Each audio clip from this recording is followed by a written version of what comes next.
So I read his books, and his books were so funny and so full of rich story and also great wisdom. And I was like, I got to make a movie about this. I was reading the New York Times, and there was an article about Michael J. Fox, an interview with him about how he had this terrible fall. It was a pretty low moment. He was alone. He couldn't reach his phone. He was stubborn. His family wanted to help him, but he said no. And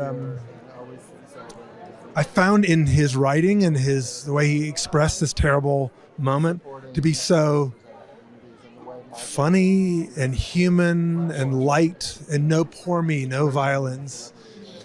And I wasn't even thinking about a movie. I was like, wow, I want to be more like that. Like, I always feel sorry for myself. And I was like, if he doesn't feel sorry for himself, why should I?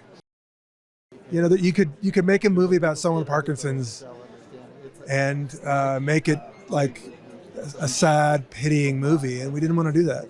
I think this film is full of life and full of hope, full of spirit.